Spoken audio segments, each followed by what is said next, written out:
O que parecia completamente impossível, até mesmo utópico há algum tempo atrás, se tornou realidade.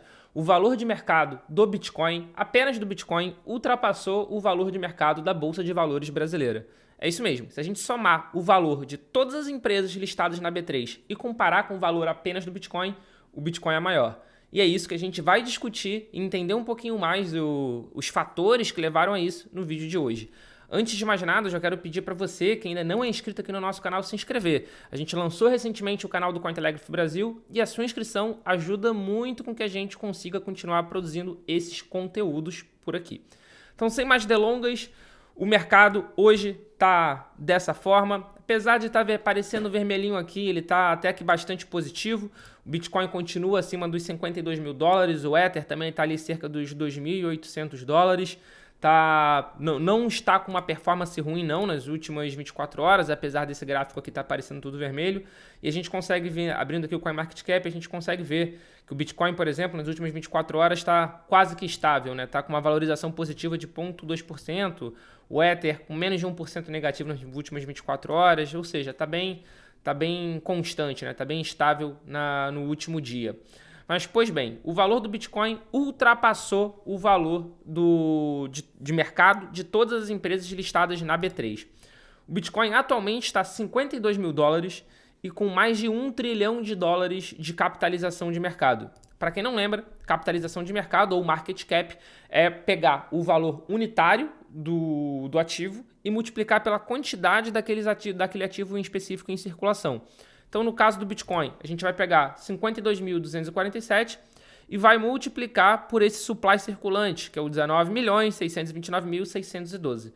Então, fazendo essa multiplicação, está dando 1 trilhão 25 bi 617 milhões 417.959 dólares.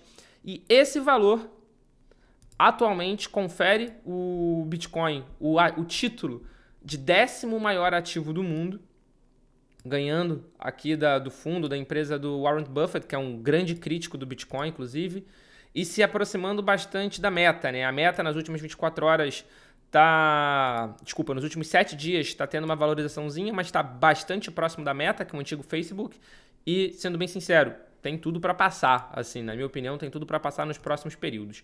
Mas o Bitcoin hoje, ele é o 10º maior ativo do mundo, com 1 trilhão de dólares, e a Bolsa de Valores brasileira, no momento de gravação desse vídeo, no dia 16 de fevereiro de 2024, a gente consegue vir aqui no Bolsa de Valores diário, o valor de mercado das empresas listadas, a gente consegue exportar. Eu acabei de fazer essa exportação e o valor de mercado em dólar está dando 926 bi 533 milhões, ou seja, está dando cerca de 927 bi.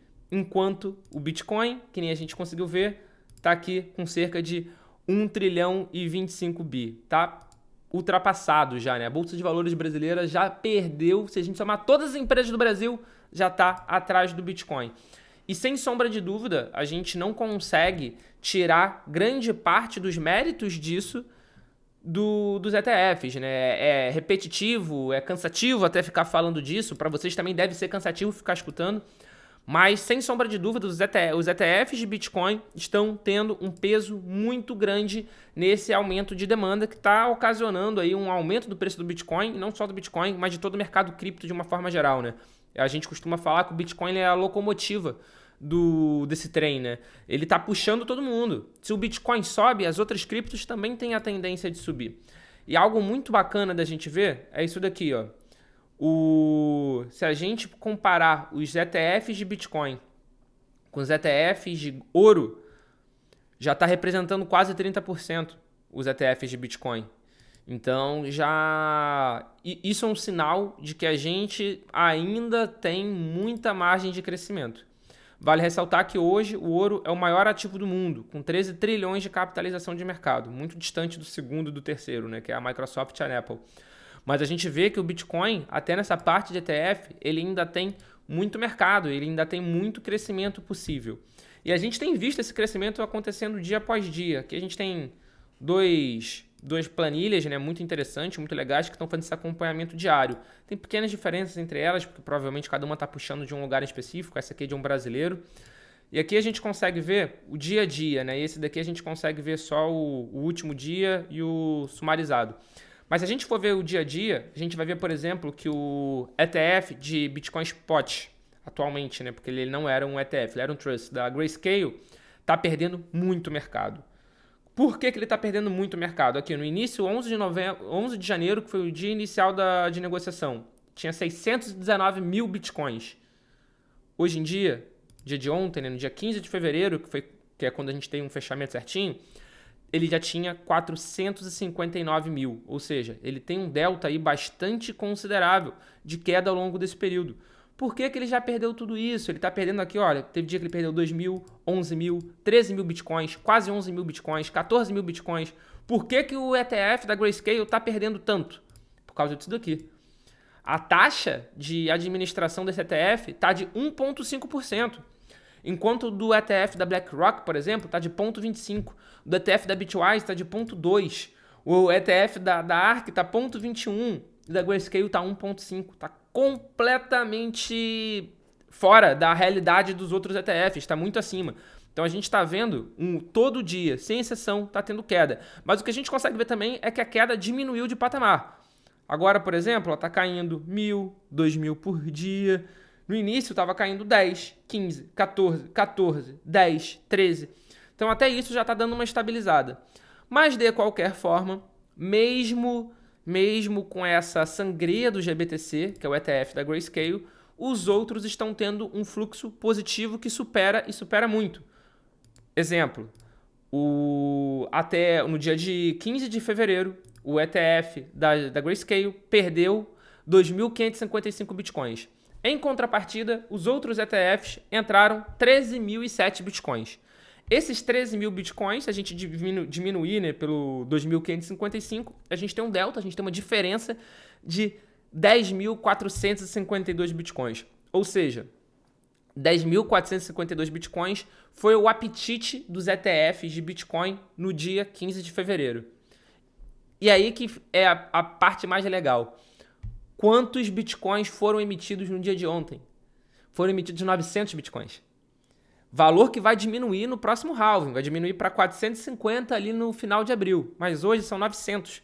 Então vamos pegar aqui, ó, 10.452, vou pegar aqui a calculadora, 10.452 dividido por 900.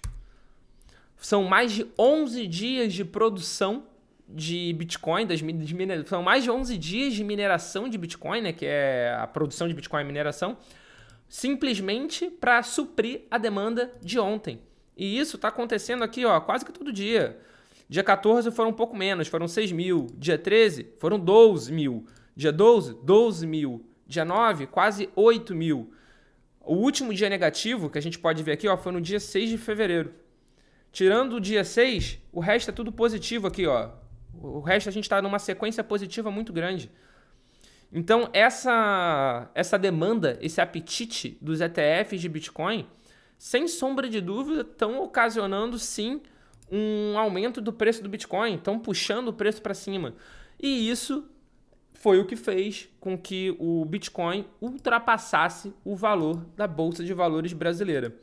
É entendimento que o halving vai ajudar a valorização do Bitcoin, não necessariamente imediatamente após o halving, porque o que é o halving? Para quem não sabe, eu vou colocar o link aqui na descrição, onde a gente explica mais detalhadamente, mas fazendo um briefing, um pequeno resumo. Halving é o processo no qual a recompensa do minerador vai cair pela metade. Então, hoje, se a gente produz 900 bitcoins por dia, a partir do próximo halving, que acontece em média a cada 4 anos, vai cair para 450. A recompensa de mineração vai cair de 6,25 para 3,125. Então, vai aumentar a dificuldade de minerar o Bitcoin, no sentido de que menos Bitcoins vão ser minerados, e a taxa de inflação do Bitcoin vai diminuir para menos de 1% ao ano. De novo, a gente não consegue cravar o que vai acontecer, isso é óbvio, não tem como cravar. Mas a tendência é que isso ajude uma valorização. Valorização essa que está sendo muito ajudada, muito auxiliada, justamente por causa dos ETFs de Bitcoin Spot. Uma conta muito interessante a se fazer é isso daqui. Quantos bitcoins atualmente os ETFs estão holdando, né? Qual é a posse dos bitcoins por parte dos ETFs? Eles têm cerca de 92.203 bitcoins. Hoje, se a gente pegar 92.203 e dividir por 21 milhões, a gente vai ver que esses ETFs já têm cerca de 0,44% de todos os bitcoins que irão existir. De todos. Quase 0,5%. Se a gente tirar os bitcoins que ainda não foram minerados, que só vão ser minerados até 2140, se a gente tirar as estimativas de bitcoins perdidos que a gente tem, que a gente sabe que é uma quantidade bastante considerável, esse percentual vai aumentar. Então, é o que a gente tem falado muito. Vamos ter, sim, crise de escassez no Bitcoin. Não vai ter Bitcoin para todo mundo. Vai faltar Bitcoin. Então, esse movimento que a gente tem visto dos ETFs comprando é um movimento que vai acontecer cada vez mais. Cada vez mais a gente vai ver institucionais, investidores tradicionais querendo se expor em Bitcoin. E o ETF, sem sombra de dúvida, é uma baita ferramenta para esse tipo de investidor. E acaba ajudando também a gente, porque afinal de contas traz um fluxo positivo, traz um inflow de capital muito grande para o mercado. Então, eu, Paulo Aragão, não é nenhum conselho financeiro, mas eu mais do que nunca estou extremamente otimista com o longo prazo do Bitcoin e de algumas outras criptomoedas também. Inclusive, na minha opinião, é apenas uma questão de tempo para a gente ter um ETF de Ether Spot. Na minha opinião, é questão de tempo. E falando em mercado, eu vou colocar aqui no lado para vocês um outro vídeo muito legal que a gente divulgou no dia de ontem, que foi sobre a Monero. A Monero, que nem vocês sabem, foi anunciado que vai ser deslistado da Binance e nos próximos dias o mercado vai ser removido. Mas, de qualquer forma, o projeto não acabou, o mundo não acabou para a Monero, apesar de ter sido um duro golpe. Então, vou colocar aqui do lado um vídeo para vocês que gostam de Monero saberem aonde vocês podem negociar e, principalmente, aonde vocês podem guardar sem ser em exchange. Afinal de contas, que nem a gente já sabe, not your keys, not your coins. Não são suas chaves, não são as suas moedas. Muito obrigado pela sua companhia e a gente já tem um encontro marcado aqui no Cointelegraph Brasil no nosso próximo vídeo. Valeu!